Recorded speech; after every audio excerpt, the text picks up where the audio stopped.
हम मोदी जी से एक तो आग्रह करना चाहते हैं कि आप बचा लीजिए, आप ही पर है सब कुछ। आप अगर चाहिएगा तो गजट एनसीटी निकालेगा। आप कहिएगा एनसीटी को कि गजट निकाले।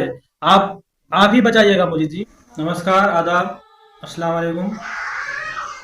आज एनआईएस के बारे में कुछ थोड़ा बोलना चाहते हैं। इस वीडियो को थोड़ा फैलाइएगा, मोदी जी तो कम से कम पहुंचना चाहिए। और कि आज एनआईएस से डीएलएड धारी जितना भी है 14 लाख अभ्यर्थी, आज उसके ऊपर जो गाज गिरा है, इसका जिम्मेदार ही मोदी जी की सरकार है। सरासर उसी की सरकार की जिम्मेदारी है। वही उसी की सरकार ने निकाला था। 14 लाख अभ्यर्थी दर दर भटक रहे हैं। जिसका नौकरी हो गया वो भी है, जिसका नहीं हुआ वो भी। हमारा 14 लाख अभ्यर्थियों का जो 7 साल बर्बाद हुआ, इसको लौटा पाइएगा। 14 लाख अभ्यर्थियों का जो 7 साल बर्बाद हुआ, इसको लौटा पाइएगा। उसका जो समय बर्बाद हुआ, इतना जो लौटा पाइएगा। इतना रुपया बर्बाद हुआ, वो कैसे लौटा पाइएगा। और 14 लाख अभ्यर्थी जो 18,000 रुपया पर अभ्यर्थी दिया, लगभग 25 अरब रुपया होता है। तो इतना रुपया कमाया है भारत सरकार डीएलएड एनआईएस डीएलएड से। हम मोदी जी से एक तो आग्रह करना चाहते हैं कि आप बचा लीजिए, आप ही पर है सब कुछ। आप अगर चाहिएगा तो गजट एनसीटी निकालेगा। आप कहिएगा एनसीटी को कि गजट निकाले। आप ही बचाइएगा मोदी जी। मोदी जी, आपसे हम अनुरोध करते हैं कि 14 लाख अभ्यर्थी आज दर दर भटक रहे हैं आपकी ही सरकार की वजह से। आप थोड़ा ध्यान दीजिए, नहीं तो किसी घाट का नहीं रहेगा 14 लाख अभ्यर्थी।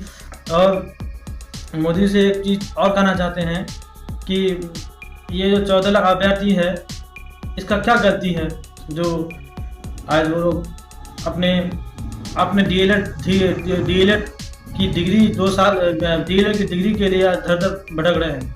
मोदी जी से आप एक रिक्वेस्ट करते हैं कि आप किसी भी तरह से एनसीटी को कहिए कि वो गजट निकाले। गजट निकाल करके हम लोग को अर्हता में शामिल करे। डीएलएड का जो अर्हता है उसमें हम लोग को शामिल करे। मैं एक रिक्वेस्ट करना चाहता हूँ आदरणीय श्री मोदी जी से कि आप तो अपना मन की बात बोलते हैं, मन की बात आप अपना बोल देते हैं, मगर हम 14 लाख अभ्यर्थियों की ज़िंदगी की बात सुनिए। आप 14 लाख अभ्यर्थियों की ज़िंदगी की बात है। 7 साल हम लोग का ख़त्म हो गया, इसका बात है। और हम लोग का कितना टेंशन से गुजर रहे हैं, कितना फ्रस्ट्रेट हो गए सब कोई। तो इससे निकालने का एक ही तरीका है, आप ही है मोदी जी। आप चाहेंगे तो आज बोलिएगा तो कल एनसीटी गजट निकाल देगा और अर्हता में शामिल हो जाएगा। और हम लोग ये 24 महीना के डीएलएड के बराबर हो जाएंगे।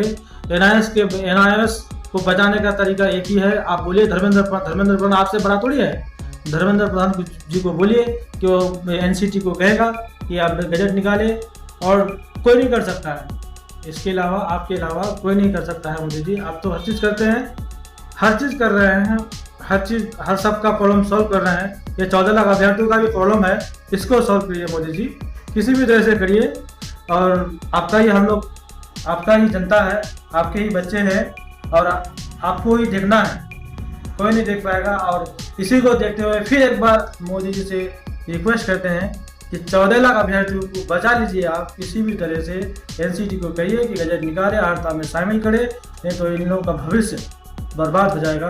क्या करेगा? आप डीएलएड करने के लिए लायक तो है नहीं, और किसी का उम्र हो गया है, किसी का 35 साल 36 साल उम्र हो गया है, डीएलएड तो कर ही नहीं सकता है, बीएड भी नहीं कर सकता है। जिसका उम्र है वो करेगा, तो फिर पैसा कहाँ होगा? रुपया भी होना चाहिए ना। एक कॉलेज 1.5 लाख रुपया रहता है, कहाँ रुपया मिलेगा? इसलिए आपसे रिक्वेस्ट करते हैं श्री आदरणीय मोदी जी से कि आप किसी भी तरह से एनसीटी को कहिए कि हम लोगों को एनआईएस डीएलएड वालों को अर्हता में शामिल करें।